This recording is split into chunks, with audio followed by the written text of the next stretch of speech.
Amém. Vou entrar já na minha palavra de hoje. E a gente cantou aqui agora, recaio em tua graça, né? Quantos de nós a gente tem dificuldade de muitas vezes a gente se sentir merecedor do amor de Deus, né? Quantas vezes a gente sente dificuldade de sentir merecedor de algo que a gente está fazendo, de algo que a gente está vivendo. Quantas vezes a gente sente dificuldade de sentir merecedor da graça de Deus na nossa vida, né? Eu estava lendo um livro que ele fala para nós que existem dois tipos de mindset, né? Você tem um mindset fixo e você tem um mindset de crescimento, né? E você pode escolher qual mindset você quer ter. E esses dois, eles são muito diferentes, né? O mindset fixo, ele fala para nós que como você nasceu, você é. No mindset de crescimento, ele fala que as coisas elas podem evoluir, serem aperfeiçoadas, né? E com mindset fixo, né, a pessoa que tem um mindset fixo, ela sente que a aprovação é algo muito importante para ela. Então a pessoa que tem um mindset fixo, tenta se reconhecer um pouco aí para ver qual mindset você tem. Se você é uma pessoa que você tem um mindset fixo, isso quer dizer que quando você recebe uma crítica, ou quando você recebe um feedback, parece que isso é uma facada para você. Porque parece que isso está falando contra quem você é, contra a sua própria pessoa, né? Agora, quando você tem um mindset de crescimento, você entende que muitas vezes uma crítica ou um feedback, né, ele pode servir como uma maneira para você melhorar, para você crescer, para você se tornar alguém melhor, né? Eu estava vendo ontem estava rodando assim no Instagram, no TikTok, né, vídeo assim, aquela hora que você está querendo relaxar um pouco, e apareceu para mim uma pessoa falando, uma pessoa que nem é cristã, gente, nem é cristã falando, e ela falou assim, sabe qual que é o maior problema das pessoas hoje em dia? As pessoas acham que o propósito da vida é ser feliz, nem é cristã, e ela falou assim, o propósito de uma pessoa não é ser feliz, o propósito de uma pessoa é evoluir, sabe? E se a gente não entende muitas vezes essas coisas, a gente começa a buscar as coisas erradas, e a gente começa a sentir uma falha, a gente começa a sentir uma frustração. O fracasso, a gente tem que entender que ele é uma circunstância, ele não é uma condenação. Mas para quem tem mindset fixo, né, o sucesso significa que você é melhor que os outros. E aí a gente começa a achar que o esforço, ele começa a se tornar uma coisa para pessoas que têm deficiência em algo. Perguntaram para algumas crianças assim, quando que você sente que você é inteligente?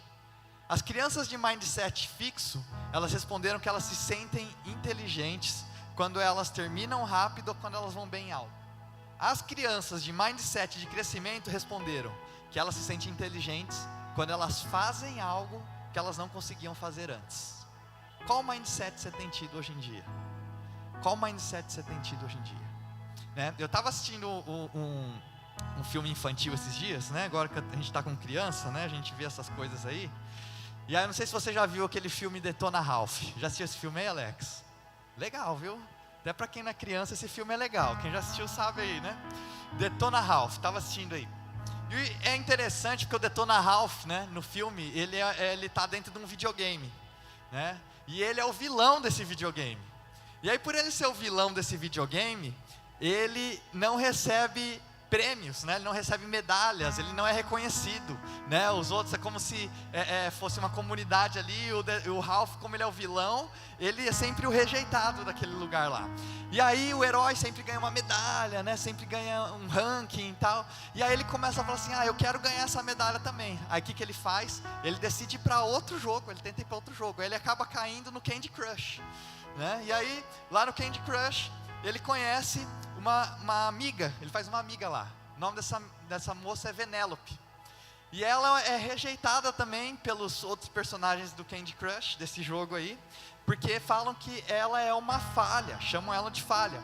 O rei desse jogo chega para o Ralph e fala assim, e diz que se os jogadores, né, conhecerem a Vanellope, a gente que joga os jogos, se a gente conhecer a Vanellope, a gente não vai mais querer jogar, porque ela é uma falha, né? Então ela tem um problema. No final das contas, né, aqueles que rejeitavam o Ralph começam a procurar ele, porque começam a ver que sem ele o jogo não funciona. E a Vanellope descobre, na verdade, né, já estou contando o final do filme, gente, você não assistiu, já estou contando para vocês aí, vocês já vão assistir sabendo o final, né? Mas no final do filme, descobrem que a Vanellope, ela era a personagem principal daquele jogo lá. E na verdade, aquilo lá que eles consideravam uma falha nela, era na verdade a vantagem que ela tinha sobre todos os outros personagens do jogo. Olha que interessante isso daí. E se você olhar para os personagens da Bíblia, você vai ver que todos eles tinham uma falha. Todos os personagens da Bíblia tinham uma falha. Olha só, Noé era bêbado, Abraão, ele era muito velho, Jacó, ele era enganador, José era negligente, Gideão, ele era medroso, Davi, o homem segundo o coração de Deus, teve uma fé, depois disso ele cometeu um assassinato para encobrir o seu erro. Jonas fugiu de Deus, Pedro negou a Deus, Lázaro estava morto. Qual que é a sua desculpa de porque você não pode ser usado por Deus? Tem um personagem que eu não citei aqui, que é sobre ele que a gente vai falar hoje, e a gente já vai entrar no nosso texto. Esse cara era um cara extremamente talentoso, talvez para mim um dos melhores escritores que eu já conheci. Esse cara que a gente vai falar hoje, ele escreveu mais ou menos 23% do Novo Testamento, tá? São 13 livros, que a gente chama de epístolas. Estou falando do apóstolo Paulo, tá? Paulo, ele era um cara talentoso, sabe? Faz sentido para mim, Deus, ele escolher Paulo, sabe? Porque Paulo é alguém que você escolheria para espalhar a filosofia do cristianismo. Paulo é o cara que você quer. Paulo, ele era um cidadão romano, né, na época, então isso dava acesso para ele a lugares que outras pessoas não podiam ir. Não somente isso, mas a mente de Paulo, ele funcionava de uma maneira diferente, sabe? Paulo era um cara muito inteligente, então ele tinha capacidade e talento, sabe, de apresentar o evangelho para os gentios a primeira vez. Ele tinha uma mente tão brilhante que ele era capaz de debater na época com os principais estudiosos, com os políticos e pessoas no poder naquela época lá. E aí Paulo, então, ele é enviado, né, por Deus para as maiores cidades da época. Paulo vai para Roma, Paulo vai para Atenas, Paulo vai para Éfeso, né? Mas hoje o que nós vamos falar é sobre uma cidade chamada Corinto, né? Corinto, que era uma cidade muito louca, né? Aqui tem um bando de louco por ti. Corinto, né, velho? Até hoje, né? Era uma cidade de louco, uma cidade louca.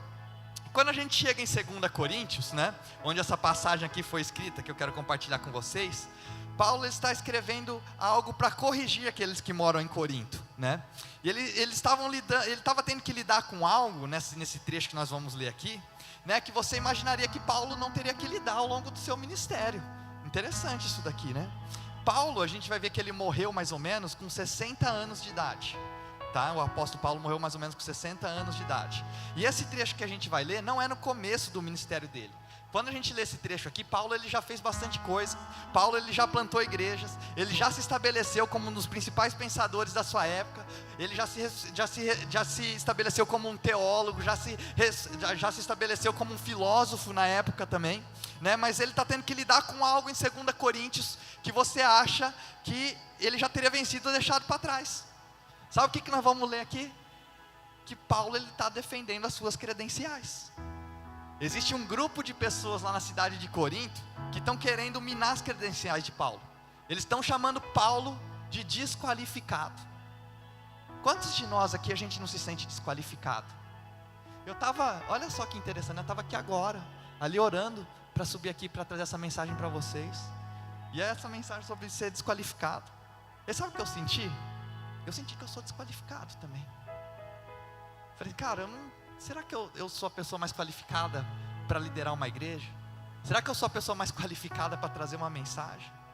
Você sente, será que eu sou a pessoa mais qualificada para estar num casamento? Será que eu sou a pessoa mais qualificada para ser um pai ou ser uma mãe? Será que eu sou a pessoa mais qualificada para isso, para o meu trabalho, para a posição que eu estou sendo colocado? A gente está o tempo inteiro, a gente se sentindo desqualificado. E aí tinham pessoas falando isso sobre Paulo. Paulo, cara, você acredita que estavam falando que Paulo não era um homem qualificado? Paulo, cara que escreveu 25% quase do Novo Testamento.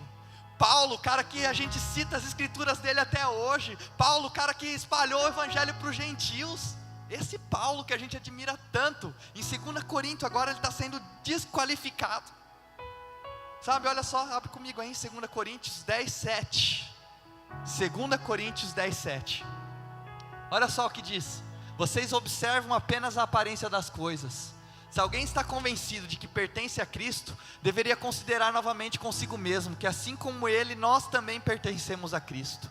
Pois mesmo que eu tenha me orgulhado um pouco mais da autoridade que o Senhor nos deu, não me envergonhe disso, pois essa autoridade é para edificá-los, e não para destruí-los. Não quero que pareça que estou tentando amedrontá-los com as minhas cartas, pois alguns dizem, olha só o que dizem sobre Paulo: as cartas dele são duras e fortes, mas ele pessoalmente não impressiona, e a sua palavra é desprezível.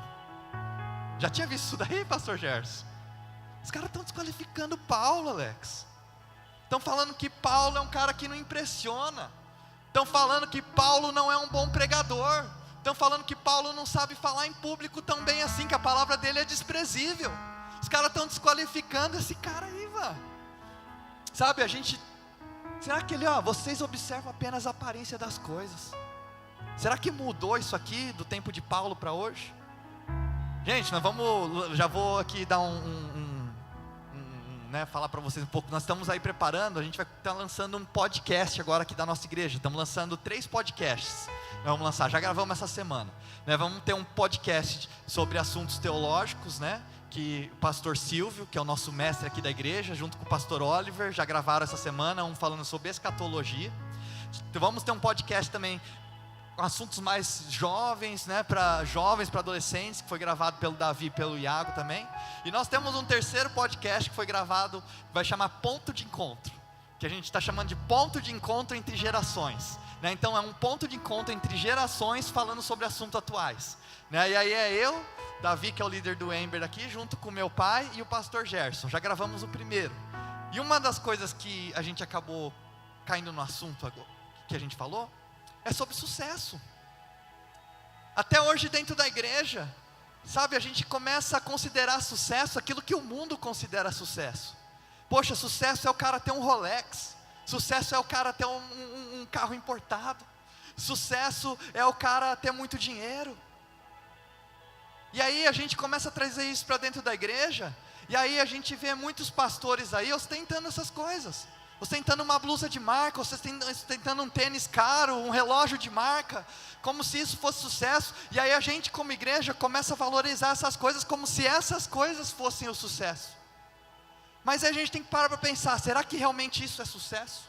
Será que nós estamos validando as coisas que, assim como na época de Paulo, a gente olha para a aparência das coisas e considera essas coisas sucesso? Sendo que na verdade a gente tinha que olhar para aquilo que a palavra de Deus fala para a gente que é sucesso. Sabe, será que sucesso é ter um Rolex? Ou será que sucesso é ter uma boa família, um bom casamento? Será que sucesso é ter um carro importado? Ou será que sucesso é você conseguir o amor e manter o amor, a sua família unida depois de 30 anos, quando seu filho já for casado e for embora da sua casa? Será que sucesso é você poder usar um tênis de 50 mil reais? Ou será que sucesso é você poder chegar no céu, Deus virar para você e falar: esse é o meu filho amado em quem eu tenho prazer? Será que a gente não está invertendo o que é sucesso, assim como nas coisas aqui, assim como no tempo de Paulo? E a gente está julgando por aparência, a gente está julgando por status, a gente está julgando por medidas superficiais de sucesso. Sabe? Paulo, cara que se posicionou em sinagogas. Paulo, cara que palestrou em hubs culturais aos pagãos sobre quem era esse Deus desconhecido que a gente tanto fala agora. Paulo, que a gente conhece pelos seus talentos. Paulo, que nós lemos as suas cartas, que a gente estuda as cartas até hoje. Paulo, aquele que escreveu: tudo posso naquele que me fortalece. Sabe, Paulo que fala que todas as coisas cooperam para aqueles que amam a Deus. Esse Paulo que era tão talentoso, ele tinha uma falha. Aparentemente algo na presença física de Paulo não impressionava. A habilidade de falar de Paulo não era tão impressionante assim. Talvez quando Paulo ele se levantava para falar, não era algo que impressionava as pessoas, como ele era em suas cartas, como está falando aqui. E aí os seus inimigos em Corinto, eles tentam usar isso para humilhar Paulo, para rebaixar Paulo. Eles tentam usar isso daí para tentar minar a autoridade de Paulo, e Paulo assume isso, e ele fala: alguns de vocês estão falando que eu não sou um grande pregador. Sabe, alguns de vocês estão falando que eu não falo muito bem, que você não gosta. Sabe, Paulo reconhece essa falha. Ele reconhece: talvez eu realmente não seja um grande pregador. Sabe, eu sei qual é a minha falha. Paulo entendeu qual era a falha dele. Eu sei qual era a falha da Venélope. Você sabe qual é a sua falha também. Sabe qual que é a sua falha? Sua falha é aquilo que vem na sua cabeça toda vez que você pensa em dar um passo em direção ao seu chamado. E aí você pensa naquilo lá, mas eu sou assim, isso aqui não vai dar certo. Ah, mas eu tenho isso, então não vai dar certo. Eu não vou conseguir chegar lá. Porque você começa a lembrar da sua falha. Paulo, aquele que foi usado, vaso usado para comunicar o evangelho para os gentios, ele não era o melhor dos pregadores. Até soa estranho isso aqui para a gente. Você já ouviu isso aí antes? Que Paulo não era o melhor dos pregadores. Isso começa a soar estranho para a gente. Uma vez eu tive uma oportunidade, várias vezes já tive, né? Oportunidade de conhecer alguns dos meus heróis, né, na fé. Outros homens, outros líderes, pastores que tanto me abençoam, pastores que me inspiram. E toda vez que eu encontro esses caras, né, pessoas que eu olho e admiro, eu chego já com algumas perguntas para falar com essas pessoas, né? E uma das perguntas que eu faço é: o que te fez ser quem você é hoje, né? E um dos pastores, vou falar sobre 3 casos aqui. Um dos pastores que eu conversei, ele é um dos maiores líderes que eu conheço, e ele é um cara que forma muitos líderes também. E eu falei assim: como que você se tornou um líder tão bom, e você se tornou tão bom em formar outros líderes? Sabe o que ele respondeu para mim? Ele falou assim, ele falou que eu aprendi a formar outros líderes porque eu sentia que eu não era bom o suficiente. Então eu precisava formar outras pessoas que fossem melhores que eu. Eu encontrei um cara também, né, um outro pastor que eu tive a oportunidade de conversar, que ele tem uma das igrejas mais estáveis financeiras que eu conheço, assim, é impressionante como eles têm uma bênção nessa área financeira. E eu perguntei assim: como que vocês têm, sabe, uma igreja que tem um caixa financeiro tão bom assim? Como que você aprendeu a fazer uma gestão tão boa assim das finanças? Sabe o que ele falou para mim? Ele falou assim: eu cresci sem dinheiro nenhum. Então eu aprendi que quando o dinheiro cai na minha mão, eu vou honrar e eu vou cuidar bem desse dinheiro. E aí eu perguntei para um terceiro, que é um cara que comunica muito bem, um dos melhores comunicadores que eu conheço. Eu falei assim: como que você se tornou uma pessoa que fala tão bem em público? Como que você se tornou um comunicador tão bom? Sabe o que ele respondeu para mim? Que ele era um cara tão ruim de comunicação, que ele ficava tão nervoso na hora que ele ia falar, que quando ele ia pregar, ele tinha que colocar um microfone no pedestal, de tanto que a mão dele tremia. Ele falava que ele tinha que pregar com tanta intensidade, que suava pelo tênis. Olha só o tanto que o cara ficava nervoso na hora de pregar. Ou seja, né, o que eles estão falando aqui? Eu pregava de forma tão intensa, porque eu achava que eu não era muito bom. O que está falando aqui? Eu sou muito bom com dinheiro hoje, porque eu não tinha dinheiro algum. O que ele está falando aqui? Eu levantei grandes líderes, porque eu achava que eu não era um bom líder. Ou seja, em cada situação aqui, o que a gente está vendo? Foram as falhas que se transformaram no talento. Era o que eles não podiam fazer, que fortaleceu aquilo que eles eram chamados para ser. Quero que você entenda o seguinte: aquilo que você muitas vezes tem orado para Deus tirar da sua vida, é aquilo que Deus vai usar para fortalecer aquilo que Ele tem colocado de especial dentro de você. Eu estava pensando sobre Paulo, e como Paulo ele admite não ser um dos melhores pregadores, oradores, né, na época dele. E Paulo ele andava com um cara que chamava Apolo, e Apolo aparentemente era um cara que era um excelente pregador. Apolo era um cara que pregava muito bem. E assim, a minha pergunta é: será que se Paulo tivesse sido um pregador melhor, será que ele teria pego a caneta para escrever os versículos que a gente tem hoje?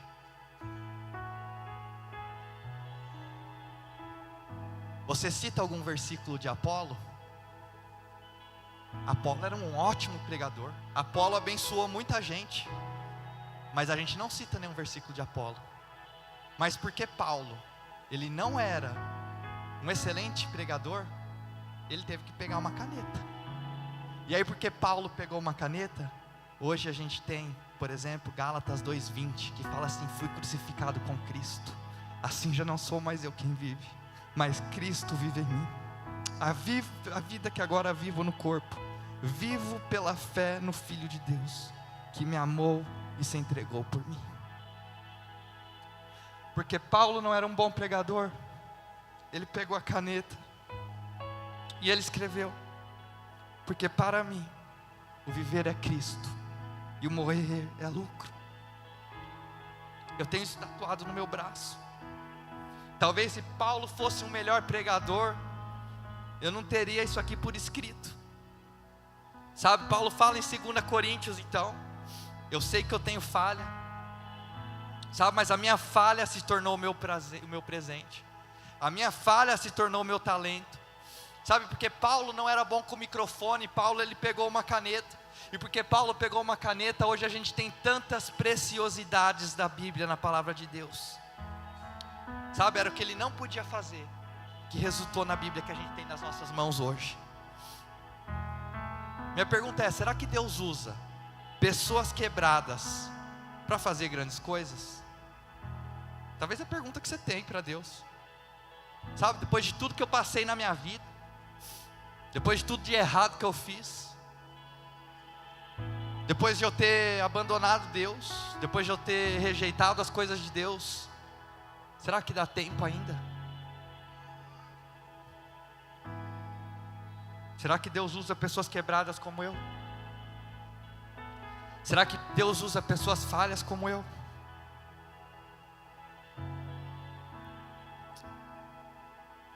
É só o que Ele usa, meus irmãos.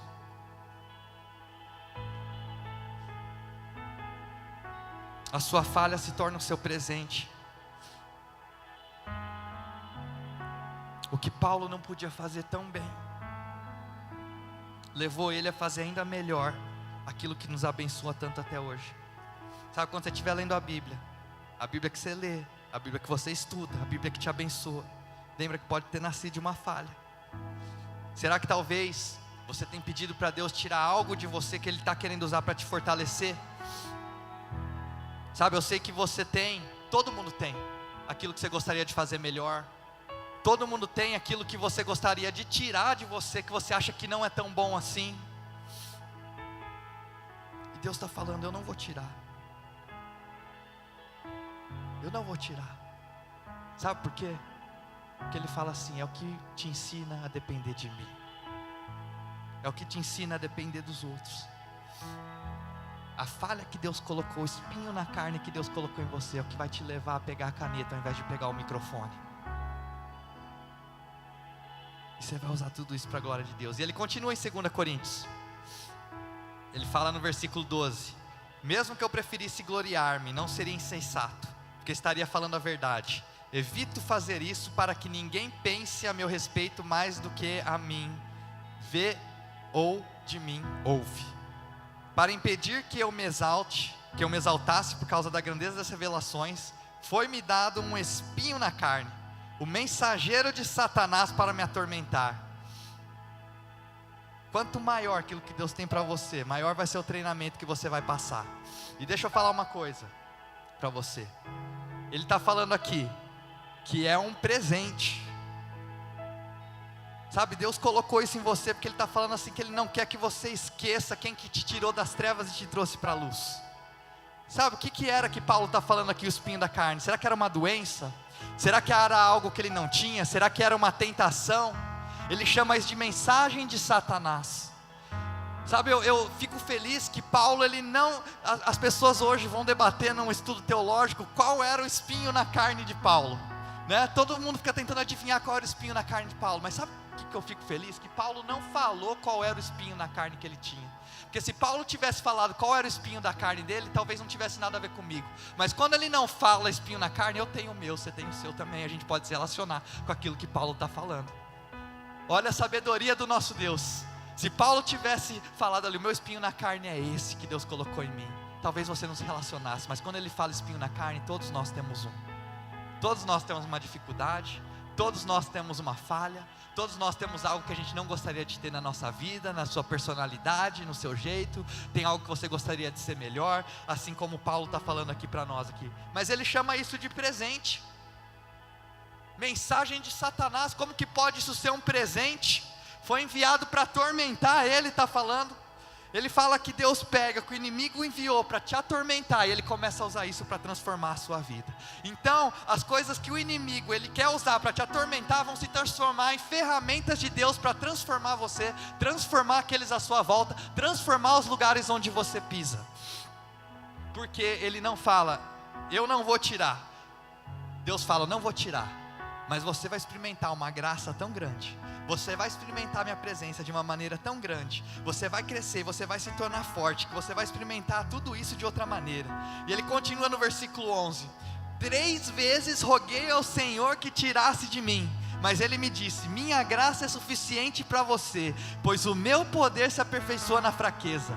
Portanto eu me gloriarei ainda mais alegremente em minhas fraquezas, para que o poder de Cristo repouse em mim. Por isso, por amor de Cristo, regozijo-me nas fraquezas, nos insultos, nas necessidades, nas perseguições, nas angústias, pois quando sou fraco é que sou forte. É muito fácil a gente agradecer a Deus por proteção, não é verdade? Mas será que a gente consegue agradecer a Deus pelos nossos problemas? Porque o que Paulo está falando aqui, e que eu tenho entendido, é que muitas vezes os nossos problemas, eles se tornam a nossa maior proteção. Quando a gente lê esse trecho aqui, a gente vê Paulo falando: quando sou fraco é que sou forte. E quando a gente pensa nessas duas palavras, a gente entende essas palavras como sendo opostas, né? Então a gente pensa, ou você é forte, ou você é fraco, né? Quando a gente lê esse trecho aqui, então, a gente começa a entender que essas duas frases, elas não são opostas, mas elas são complementares. Então, não é fraco ou forte. O que Paulo está falando para nós aqui, é que essas duas coisas, elas podem ser complementares. Então, quando a gente pensa, eu sou uma falha, o que seria o oposto de você pensar, eu sou uma falha? Seria pensar, eu sou um sucesso, ou eu sou bem sucedido. Mas olha só, o sucesso ele é passageiro, o sucesso ele é arbitrário. Ninguém é bem sucedido em tudo, e é bem sucedido o tempo todo. Então, para completar a frase, ao invés de você falar, eu sou uma falha, ou eu sou um sucesso, você pode completar a frase dizendo, eu sou uma pessoa em crescimento. Você não está falhando, você está crescendo. Seus fracassos, eles são reais, mas eles não são definitivos. E ao invés de você se definir por eles, defina-se pelo que Deus está fazendo através deles na sua vida. Olha só que interessante, teve uma vez, eu estava com um rapaz, e eu estava ajudando ele. E eu estava ajudando ele também financeiramente e tal. E aí a gente saía às vezes para comer. E quando saía para comer, ele não tinha dinheiro, eu pagava para ele, estava pagando toda vez.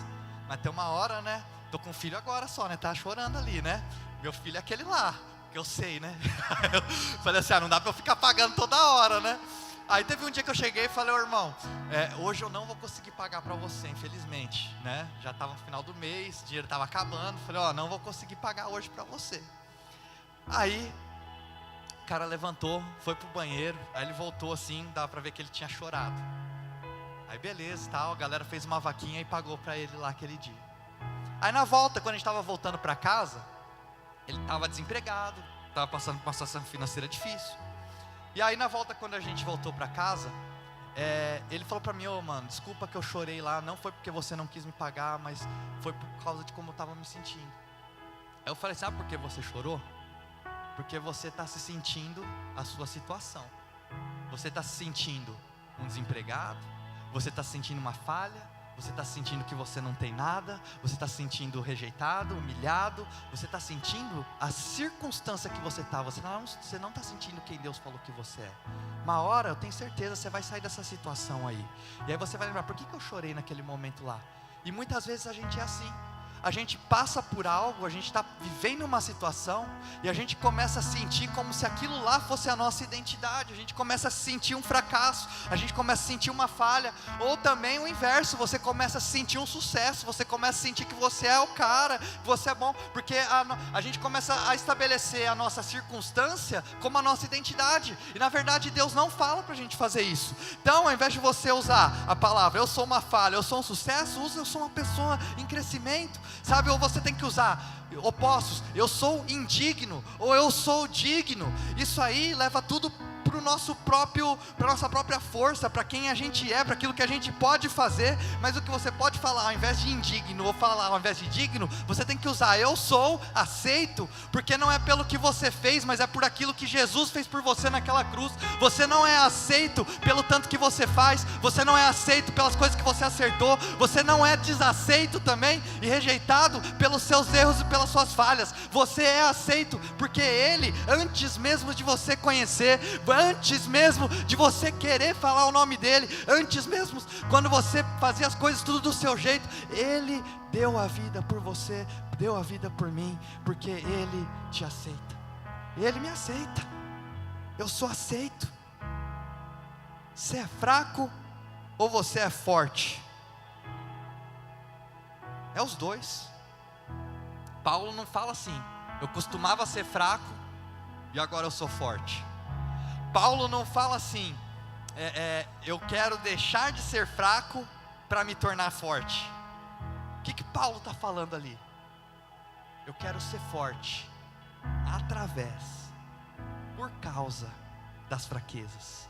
Então, você pode ser fraco e você pode ser forte ao mesmo tempo. Ou, melhor, as nossas fraquezas, elas podem se tornar as nossas forças. Aí você fala assim: poxa, tem coisas que eu quero que Deus tire de mim, eu tenho falhas que eu queria que Deus tirasse de mim. Talvez você tenha vícios que você fala assim: poxa, eu queria que Deus tirasse isso de mim. Talvez você tenha atitudes que você fala: eu queria que Deus tirasse isso de mim.